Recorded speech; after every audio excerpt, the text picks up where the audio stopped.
There's a struggle going on in the UK now at home about whether you should be allowed to come home or not. You know that, do you? Okay. What are your feelings about that?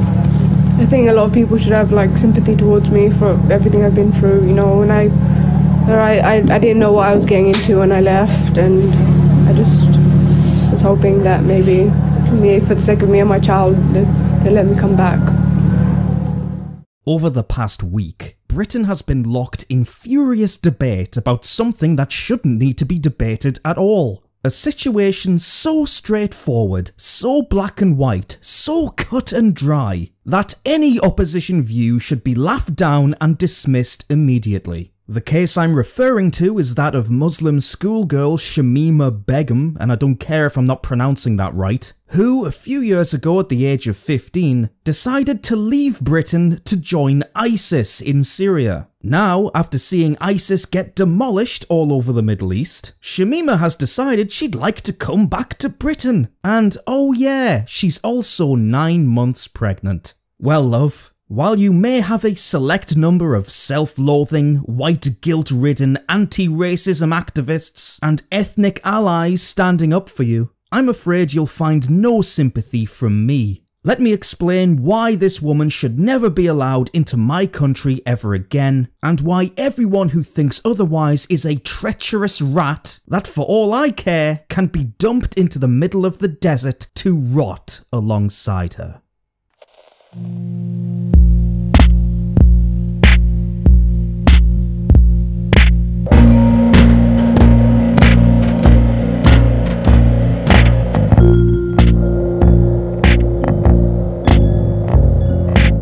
Like I said, Shamima Begum should be left to rot in Syria. She should receive no assistance, no aid, and no sympathy. To provide her with any of these things would be an outright betrayal of the British people, an unforgivable treason that would only strengthen the resolve of our enemies. I'm completely adamant. This woman should be left to deal with the severe consequences of her actions, and truthfully, I don't care if that leads to her death. This whole situation is bigger than one girl. It's a test of our nation. Whether we have people who can actually still do the right thing. Tough rhetoric is all well and good, and there's been a sizable amount of it, but it's actions that matter. If Britain shows any weakness here, we may as well throw in the towel, because it will prove that we don't value the safety and fears of our own people, and worse than that, are actually willing to put them in harm's way for the sake of virtue. When Shamima was found in a refugee camp by a journalist from The Times recently, a short audio interview was taped. There were some very revealing quotes within it, things that delivered enormous insight into the mind of this girl and others who did what she did. Here's a select few for you. Here's why she should be prevented from coming back.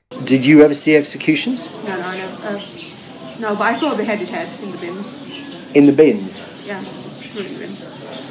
What was that like when you first saw that? These are the heads of captives? Yeah, didn't faze me at all. So there you have it, from the horse's mouth. She claims she never saw any executions, but she did see severed heads in bins. In her words, that didn't faze her at all. Didn't faze her. She was completely fine with being part of an organisation that captured, tortured and beheaded people in the name of an Islamic caliphate, before dumping their heads in bins in a completely undignified way, and it didn't bother her one little bit. Yes, she sounds like someone who should definitely be allowed back into Britain to live next door to you and me. I have to think about my baby as well.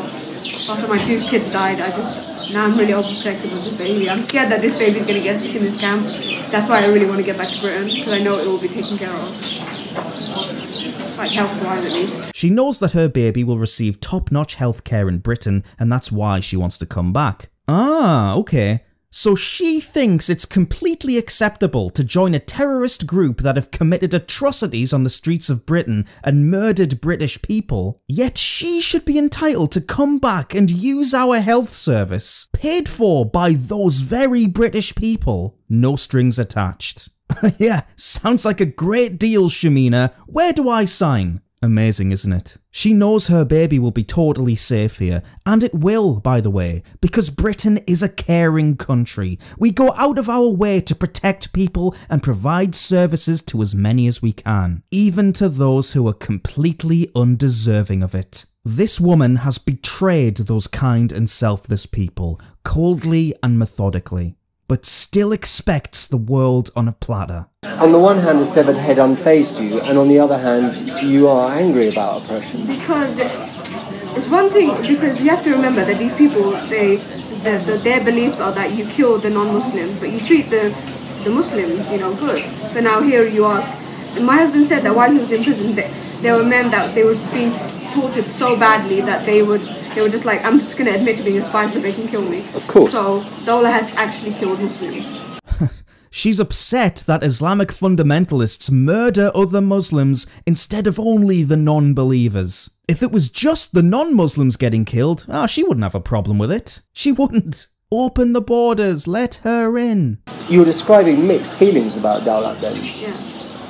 On the one hand, you said you didn't regret coming to be part of the caliphate. Well, I don't regret it. No regrets. She doesn't regret joining a barbaric Islamic terrorist group who murdered and raped their way across the Middle East, while also committing mass murder on the streets of Europe against innocent people. Doesn't regret it. The way she said that too, like so off the cuff. Tone was one of course I don't regret it, you idiot. Why would I? Do you think this is the end of the caliphate? Yeah, I really do. I don't have high hopes. They're just getting smaller and smaller. And there's so much oppression and corruption going on that I don't really think they deserve victory. She doesn't have high hopes. Yeah, but she wishes that she did. That's the thing here. She's admitting that ISIS have utterly failed to establish a caliphate, but she still supports the idea of one. She's disappointed that they've failed. If it was up to her, she'd implement a worldwide caliphate tomorrow. She's not trying to come back to Britain because she's had a change of heart, or realise suddenly how evil ISIS is. She's trying to come back out of personal necessity, and because her cause is dead in the water. Surely, the words spoken during this interview should be convincing enough. Hearing that should convince everybody that this woman should be left in Syria, that having her return to our shores would not only be insulting, but dangerous. However, if there's anyone at the back who still needs a bit more persuasion, Shamima did another interview with Sky News over the weekend, with her newborn baby being held right next to her, where she came out with such pearlers as... Did you know what Islamic State were doing when you left for Syria? Because they had beheaded people, there were executions. Yeah, I knew about those things, and I was okay with it at first because, I started becoming religious just before I left. From what I heard, that Islamically that is all allowed, so I was okay with it. You didn't question that?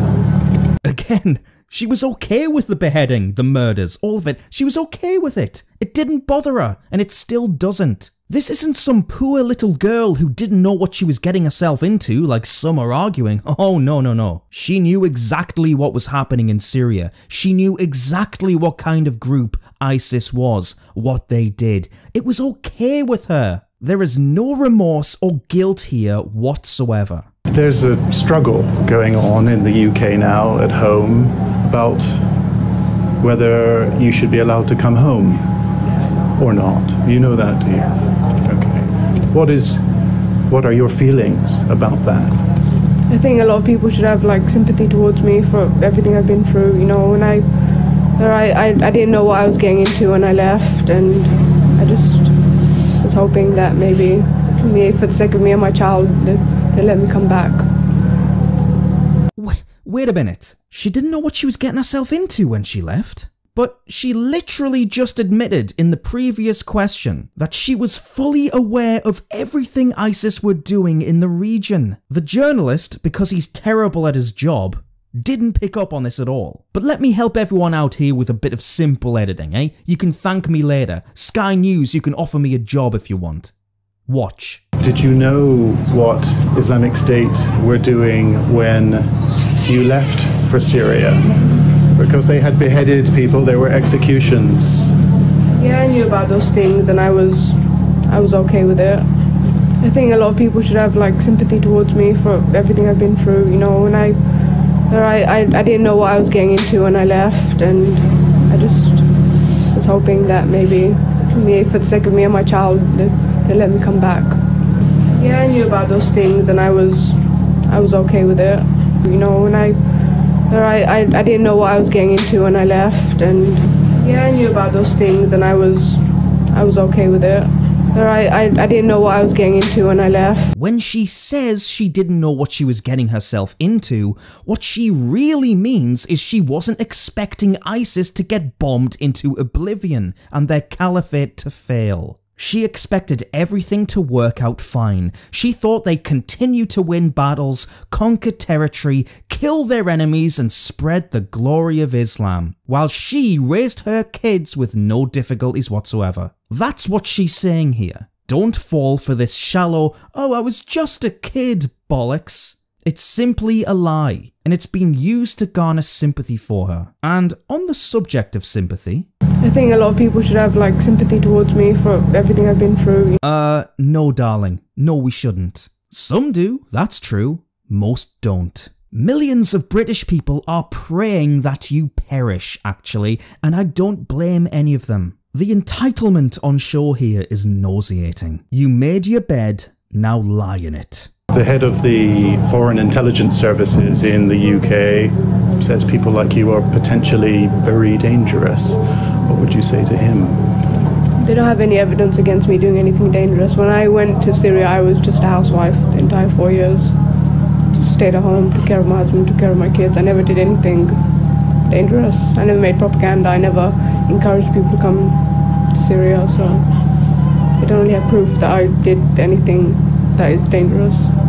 Interesting answer here. She's asked whether she could be a risk in Britain, and her immediate response is, "You don't have any evidence. There's no evidence." You'd think she would have just said, "No, I'm not a threat. I'm a poor single mother that was groomed. I didn't do anything dangerous." Well, I'd say travelling to a war zone to join a terrorist organisation is pretty dangerous, personally. A terrorist group who have, and I do need to keep repeating this because apparently some people have forgotten, committed mass murder on the streets of Britain. Blown children to smithereens at a pop concert, cut people's throats on London Bridge, slammed cars into pedestrians and attempted to blow up trains. Same group, same people.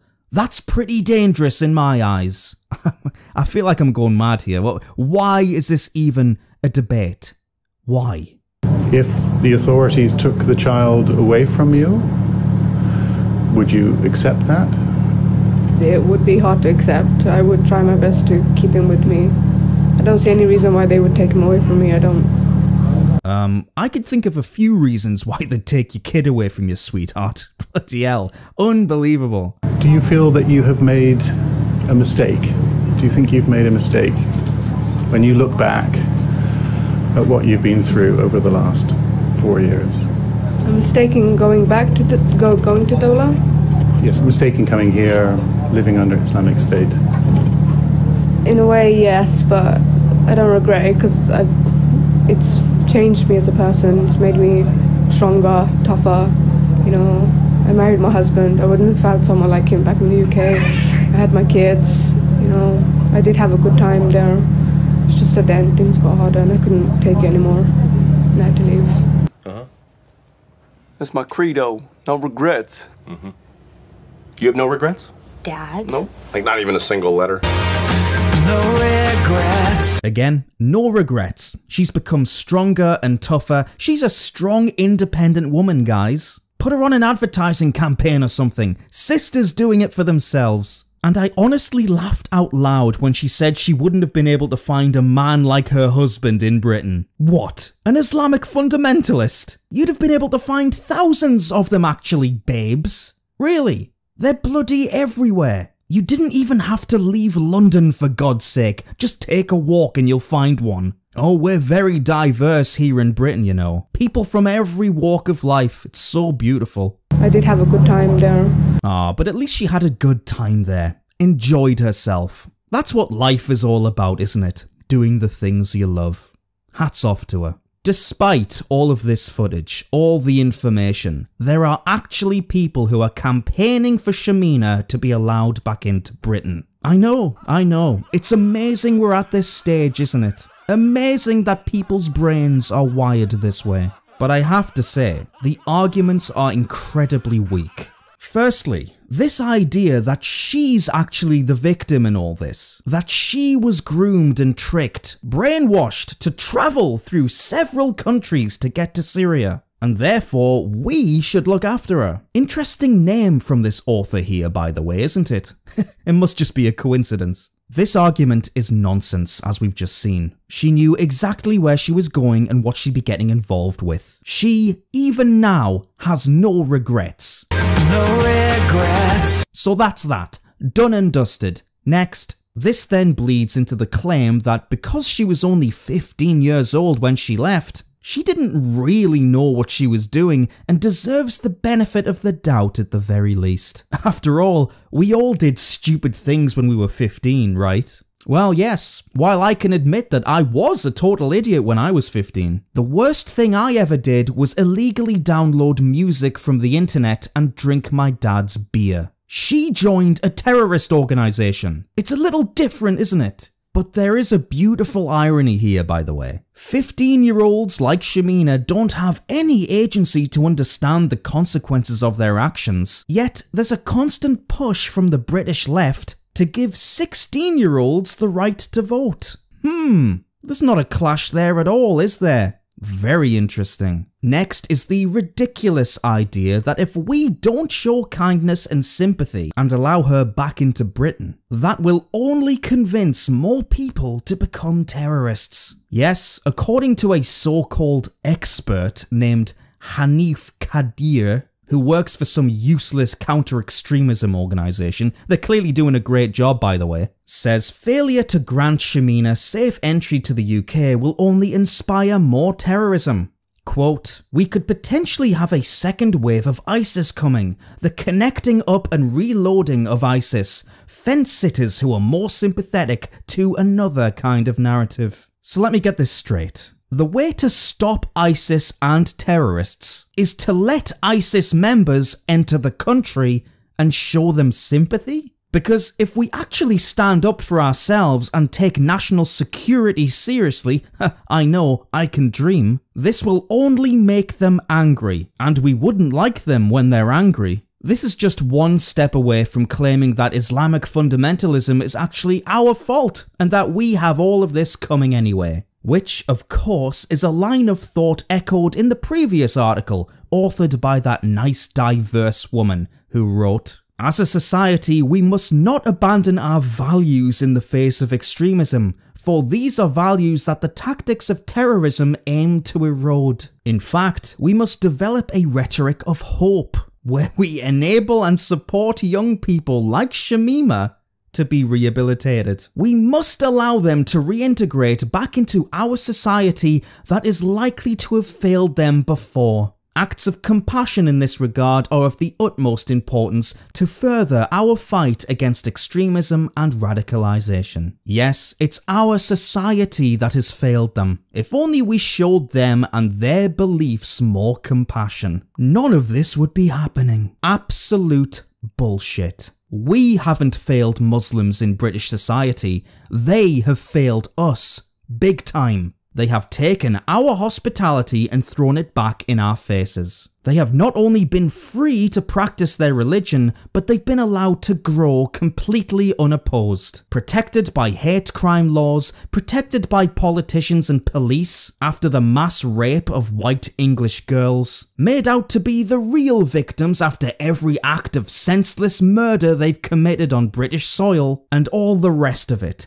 Don't give me this insulting shit. Take your apologism, take your weakness and subversiveness and shove it up your ass. My nation is dying because of people like you, and we've had enough. Women like Shamima, as well as thousands of people like her in this country, are a massive stain on our society. She is a security threat, no doubt, and therefore should not be allowed to return. Simple as that. If she is allowed back, rehomed and protected, that would be a betrayal of the British people. The real British people, by the way, the natives, because they will have been put in harm's way. And not for the first time either. International law dictates that she has a legal right to return, that she cannot be made stateless. But I would suggest that if the safety of the British public could be compromised by going along with this, that law is severely flawed and needs to change. I'm so sick of the weakness and indecisiveness of this country when things like this come up.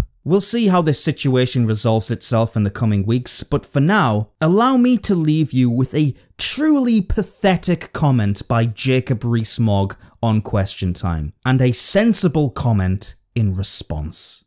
I think we should look at the various different points of this.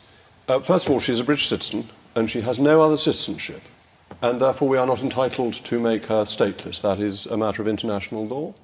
Then if she returns here, we should apply our law, and if she has broken our law, then that should be investigated. But she was 15. She was taken abroad, well, she went abroad, but she was under the age of consent. She was married within a few weeks of being taken abroad. She's had 2 children, babies that have died, and she's now expecting a 3rd child, and she's only 19. Do you think we must have some human sympathy for somebody who has been abused? And therefore, yes, of course we're responsible for our actions. I greatly believe in individual responsibility as a political way of approaching life. Do you think taxpayers' money should be spent on bringing her back? Well, I think the original cause of her going abroad was that she was indoctrinated and then married under the age of consent. That is normally seen as abuse, and normally people in that position are a victim. When she comes back, we must, of course, ensure that this nation is safe if she has been radicalised and if she's intending to commit crimes. But we also must have some human sympathy for somebody who was a child when she went abroad. So, no, I totally agree that she should not be allowed to come back in. I take your point, Jacob, that obviously she has been abused. But, you know, when you hear her, there's no remorse at all. And whilst obviously seeing 7 heads in bins, and she's heavily pregnant and she's lost 2 children and she's obviously, you know, expecting a 3rd, that was somebody else's child's head in that bin. And she's got absolutely no remorse whatsoever. I take the point that absolutely we would like to see and get that information from her to understand what she has seen out there. But I'm sorry, in my opinion, I pay my taxes, I do not want that woman coming back here and being rehomed when there are, you know, ex-forces people on the streets that need rehoming, and yet we're going to bring her back with open arms? No, I don't think so.